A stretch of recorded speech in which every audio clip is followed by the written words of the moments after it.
संहारम् एकबिल्वं नित्यार्पणम् एकबिल्वं नित्यार्पणम् त्रिसाहैर्बिल्वपत्रैश्च अच्छित्रैर्कोमलैश्चुभै तव पूजां करिष्यामि एकबिल्वं नित्यार्पणम् एकबिल्वं नित्यार्पणम् सर्वत्रैलोक्यकर्तारम् सर्वत्रैलोक्यपावनम् सर्वत्रैलोक्यहर्तारम् एकबिल्वं नित्यार्पणम् एकबिल्वं नित्यार्पणम् नागादिराजवलयम्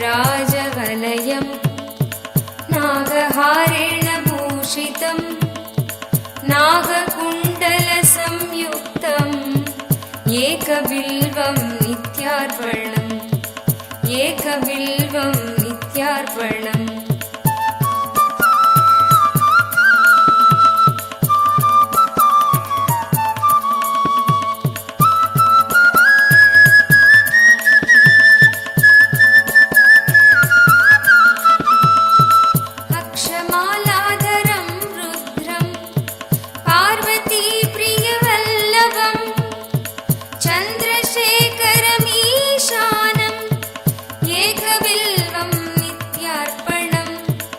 एकबिल्वं नित्यार्पणम् त्रिलोचनं दशभुजं दुःखादेहोर्तधारिणं विभूत्यर्चितं देवम् एकबिल्वं नित्यार्पणम् एकबिल्वं नित्यार्पणम् त्रिशूलधारिणं देवं नागाभरणसुन्दरम् चन्द्रशेखरमीशानम् एकबिल्वं नित्यार्पणम् एकबिल्वं नित्यार्पणम् गङ्गाधरम् उमानादम् फणिकुण्डलमण्डितम् कालकालं गिरीशं च एकबिल्वं नित्यार्पणम् एकबिल्वं नित्यार्पणम्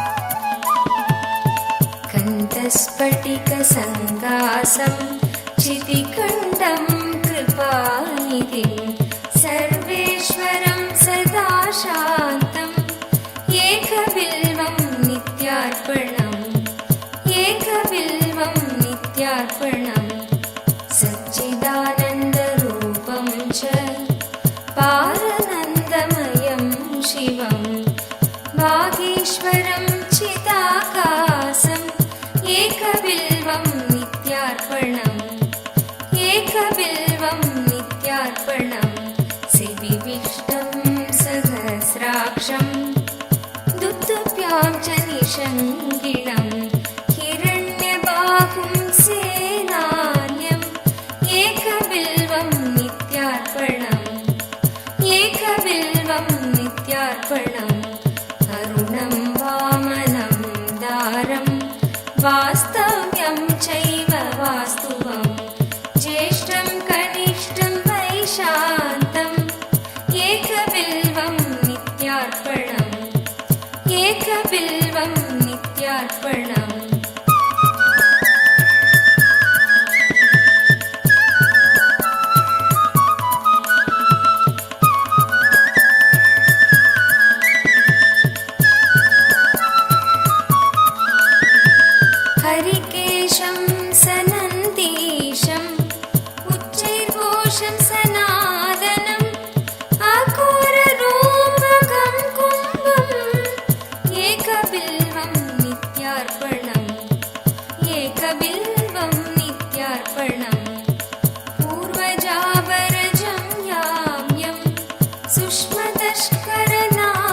अशेषपापसंहारं शम्भुम् एकबिल्वं नित्यार्पणम् एकबिल्वं नित्यार्पणम् नीलकण्ठं जगद्वन्द्यं दीननाथं महेश्वरं महापापहरं शम्भुम् एकबिल्वं नित्यार्पणम् एकबिल्वं नित्यार्पणम् चूडामणिं कृतवेतुं वलयीकृवासुकीं कैलासनिलयं भीमम् एकबिल्वं नित्यार्पणम् एकबिल्वं नित्यार्पणम् कर्पूरकुन्दधवलं नरकार्णवतारकं करुणामृत सिन्धुञ्च एकबिल्वं नित्यार्पणम् एकबिल्वं नित्यार्पणम्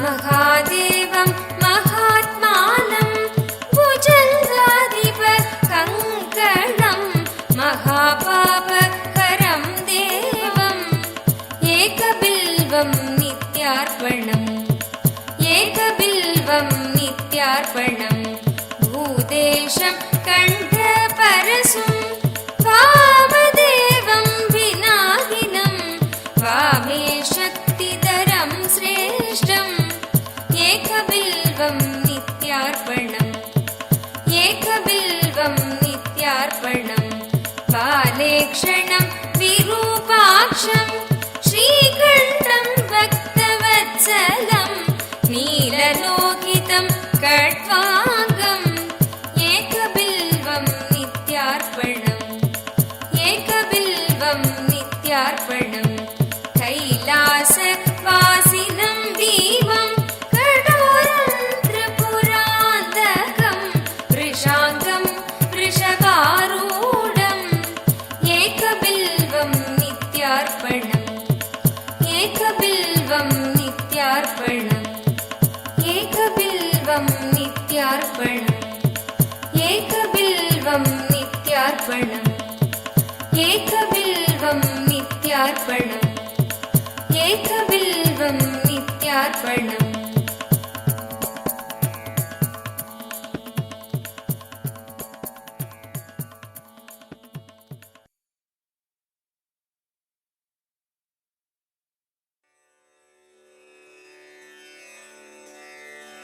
ढमढमढमरु बजे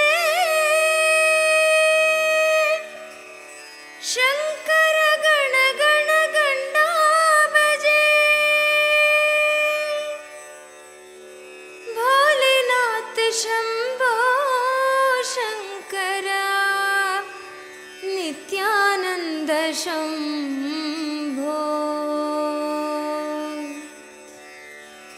शङ्करा शिव शङ्करा नित्यशङ्करा शम्भो शङ्करा शिव शङ्करा नित्यशङ्करा शम्भो शङ्करा शिव शङ्करा नित्यशङ्करा शम्भो शङ्करा शिव शङ्करा नित्यशङ्करा शम्भो शङ्करा नित्यशङ्करा शिव शम्भो महादेवा शङ्करा नित्यशङ्करा शिव शम्भो महादेवा शङ्करा नित्यशङ्करा शिव शम्भो महादेवा शङ्करा नित्यशङ्करा शिव शम्भो महादेवा शङ्करा नित्यशङ्करा नित्यशङ्करा शम्भो शङ्करा नित्यशङ्करा नित्यशङ्करा शम्भो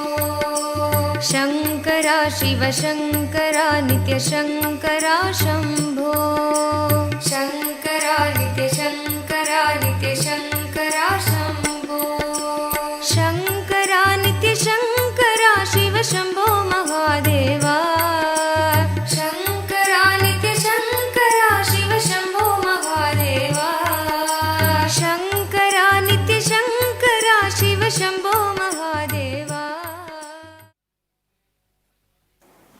start today's 12-hour session. See, the today's session purpose is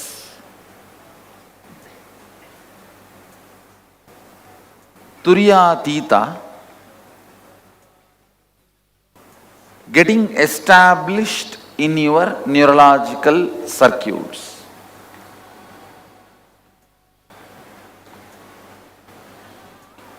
Means it has to become part of your body, not just mind. Yesterday I introduced it.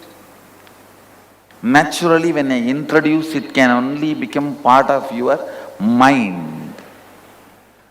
Today I am going to push it to become part of your body. Understand?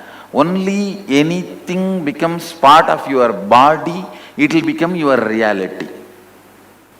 That is why many times Vedantis utterly fail. They miss making this higher reality part of their body. So today's goal is making it as part of your body. Understand? You can bring up any question. It does not necessarily need to be only about 25 states of consciousness. Anything which is sitting in you heavy, you can bring up.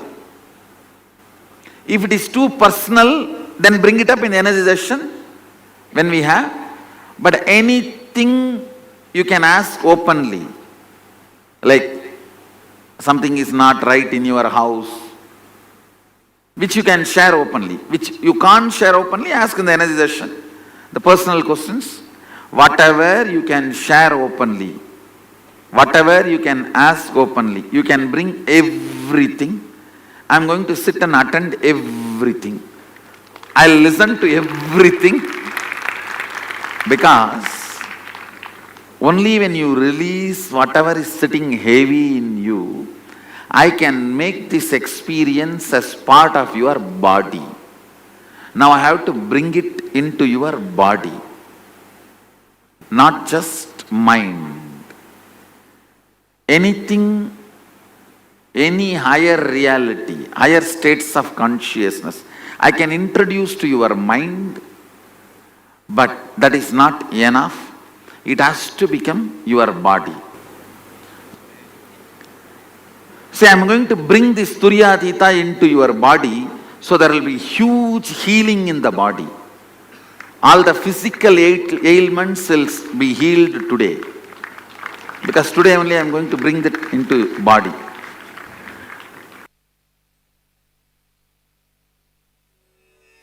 प्रेम मुदित मनसे कहो नित्य नित्य नाम। प्रेम मुदित मनसे कहो नित्य नित्य नाम। प्रेम मुदित मनसे कहो नित्य नित्य